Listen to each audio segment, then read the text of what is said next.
Hello, my name is Summer, and today Helen, Katie, Ali and Sophie and myself have decided to discuss children living in poverty. We wanted to choose this group as we wanted to gain a better understanding of why children, when born into poverty, cannot escape the cycle even when they become adults. I will be discussing the relevant data and research which demonstrates the extent and nature of poverty experienced by this group. From the data collected in the 2016 Poverty Report, it is evident that the percentage of children living in Australia who are below the poverty line has increased since 2004. Various reasons influence this data, but the two that stand out the most are lone parent households and households experiencing unemployment. Poverty in lone parent households has increased from 25.7% in 2004 to 29.1% in 2014. Some issues that may have contributed to this pattern of long parent household poverty include the 2006 Welfare to Work legislation and following changes to eligibility for parent payments. This resulted in approximately 20,000 lone parents being moved from parenting payments to low New Start allowance. This resulted in a typical loss of income for the poorest lone parent families of $60 per week and affected 80,000 lone parents. The high rate of poverty experienced by children in lone parent households is a result of high rates of poverty among the lone parent household overall. It is presented in the 2016 Poverty Report that 33.2% of all lone parent households are living below the poverty line. This shows the risk of children living in poverty rises if they are from a sole parent household. Unsurprisingly, the majority of people below the poverty line rely on Social Security as their main source of income. The 2016 report confirms that people who are unemployed are at a greater risk of poverty, with 63.2% of unemployed people living in poverty. The report shows that people living on New Start payments receive only $38 a day, and for children living in these households, everyday activities and essential living needs are at times not met. Children who are living in poverty cannot be held responsible for the poverty that they are nonetheless forced to endure. While this itself is bad enough, childhood poverty can be shown to be led to bad outcomes in later life. The Census Poverty Inquiry has focused attention on this issue, arguing that childhood poverty reduces the ability of children to achieve their full potential and therefore run counter to the wider embrace principles of equality of opportunity. Okay, I'll be discussing the causes of poverty for children. Poverty is not just caused by individual experiences, but by major inequalities built into the structure of Australian society. Some of the main causes of this inequality and poverty are lack of access to work and income, education, housing, health and services. Many people working and trying to support a family on a minimum wage struggle to meet basic costs of living each week. From conducting his research, Peter Saunders identifies that an individual's age and family type can also be associated with low income and therefore associated with poverty. So, what about the children living in poverty? Child poverty is an issue of social justice because children's experiences of poverty arise from decisions and actions of others, their parents, wider family, carers, policy decision makers, etc. The Australian Council of Social Service reported that in 2013 to 2014, 17.4% of all children were living in households experiencing poverty. 40.6% in lone parent households, 12.5% in couple households. Children in lone parent households are more than 3 times likely to be living in poverty than children in couple households. Lone parents experience a higher rate of poverty due in part to lower levels of employment. The responsibilities of being the lone parents of a child can severely restrict choices and options for lone parents. This, combined with the level of parenting payment for a single parent with young children or New Start for those with older children make life difficult for this family group. Child poverty provides a very useful and important illustration of the key issues for socially just practice in Australia. It's unfair that children's lives should be denied the resources that would enable them to participate fully with their peers or develop their skills and abilities to their full potential. It's unjust that children's lives should be determined so significantly by the circumstances of their parents and those who care for them. However, this does not imply that those parents are failing to provide for their children. Saunders again argues that while statistical profiles of poverty provide an initial insight into its causes, the factors that are associated with poverty in statistical studies cannot be automatically assumed to cause it. Saunders expresses that poverty is associated with unemployment, and unemployment in turn is on average more frequent among those with fewer educational qualifications. This leads to possible conclusions that from choices people make regarding education or qualifications, they could have the same attitude regarding their own children's educations and qualifications. For example, not encouraging them to stay in school, complete further study, or gain a qualification. Likewise, adults who choose to remain unemployed for long periods of time could be exposing themselves to their children as bad role models. This could result in increasing the likelihood that they may also choose to be jobless or make education and employment more difficult, exposing them to poverty. In addition to not being able to control their own circumstances, there is a second reason for prioritising child poverty, namely that children only have one opportunity to grow and develop. Early years are crucial for children's growth and maturation. Poverty for children can begin as early as when they're in their mother's womb. The health of a mother during pregnancy can impact on the fetus and later a newborn child. Children from poor households are more likely to have a low birth weight and are disadvantaged. Children's physical and intellectual development are markedly affected by what is provided for them in their early years. Hi, I'm Sophie, and today I'll be discussing the experiences and impacts of poverty on children, drawing from qualitative and lived experienced research. There are many aspects that contribute to a child's suffering during poverty, such as low academic achievement, poor psychological development, poor physical health, and many others. While all aspects are equally as important when talking about these impacts on children, it's extremely important to focus on qualitative and lived experienced research. Crivello, Morrow and Wilson explains that this type of research focuses on the vulnerable person's emotions and their own lived experience of this issue and their own perception of the issue. For children, the impact of poverty affects not just their mental health, but also their social health. Poverty can impact on a child's social relationships with peers or school friends and the capacity to participate socially with those around them. This causes a lack of participation, which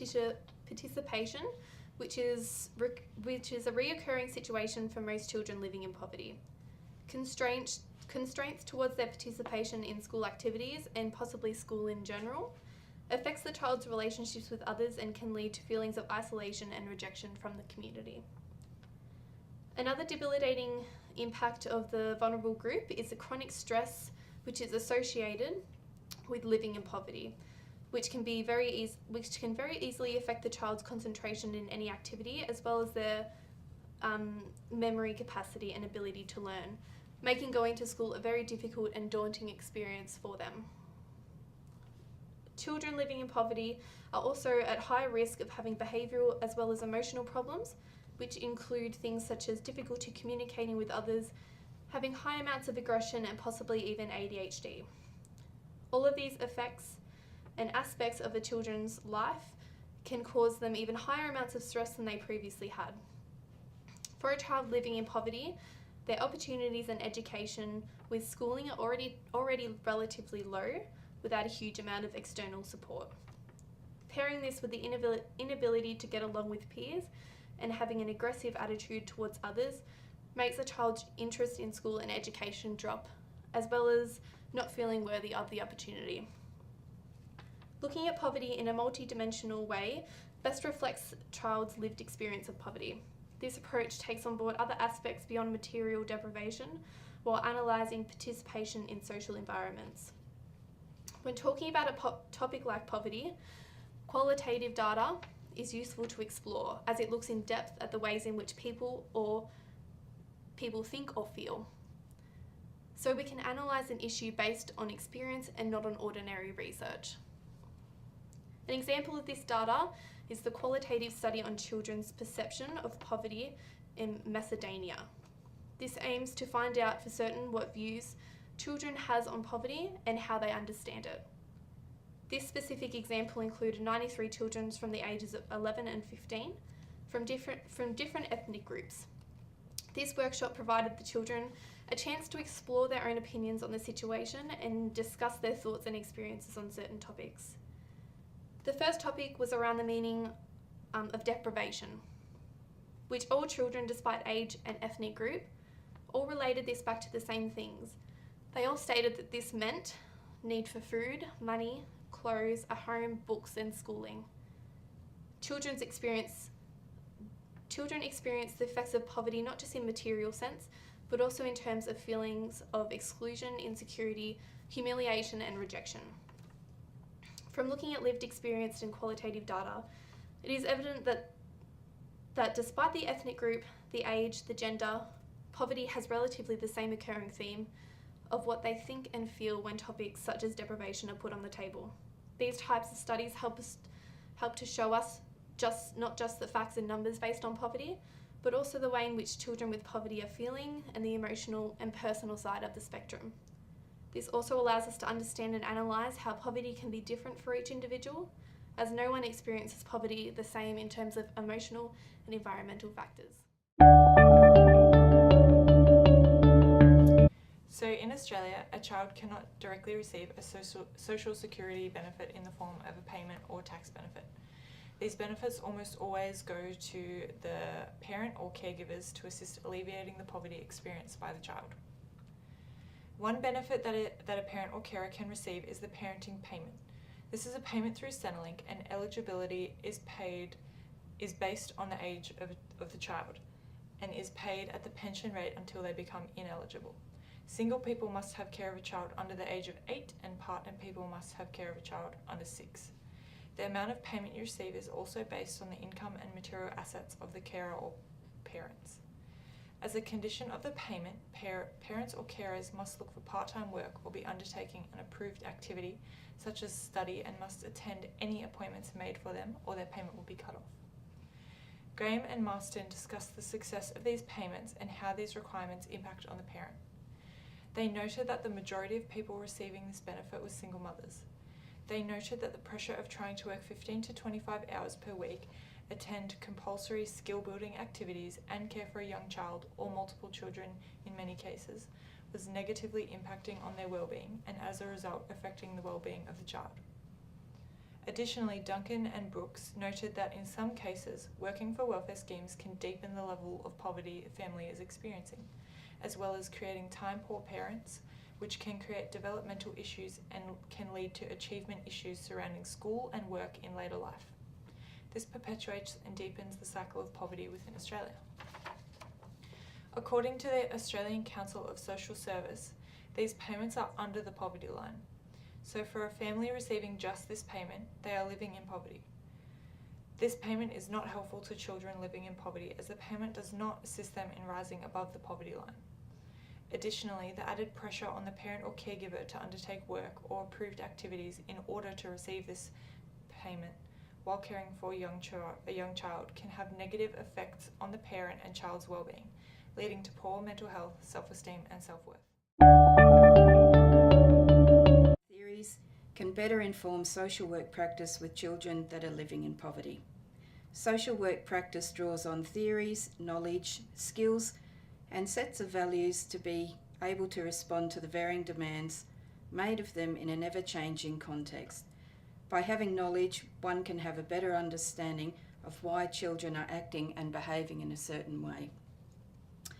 Values and ethics create a framework in which to work in and give meaning to concepts and opportunities. In the field of social work, these values have a traditional base as well as a new and constantly changing base, with the new issues constantly arising in the world in which we live. There is an Australian Association of Social Workers Code of Ethics in which social work is influenced by professional and personal values. The Code of Ethics recognises the principles and values that support ethical social work practice. Sometimes these values will come into conflict with each other and may make the worker feel uncomfortable. Values can hold different meanings to each person and individual, and children living in poverty are no exception. Children who have grown up in poverty often face more challenges than those children raised in financially sound families. The parents have less funds to spend on the child in the form of education, health and housing. These children are often living in lower socio-economic neighbourhoods, which can also mean that accessing resources may be harder. A child living in poverty is more likely to suffer disadvantage and deprivation such as poor diet, clothing, lack of educational equipment, transport and choice. This is a social issue as a child is not able to improve their situation financially or otherwise without the help of adults. If a child is exposed to family violence over a sustained period, that child may develop symptoms of trauma or suffer negative physical responses such as depression, eating disorders, self-harm or substance abuse. The social worker will need to understand attachment theory so they are best equipped to assist these children, as some might have trust issues or social and emotional behaviours. Knowledge in the field of social work and in relation to working with children living in poverty is critical. Knowledge as part of professional practice provides information and awareness of the possible issues being faced, as well as setting standards and guidelines in the approach to care for these vulnerable children. Thank you for watching our presentation on children living in poverty.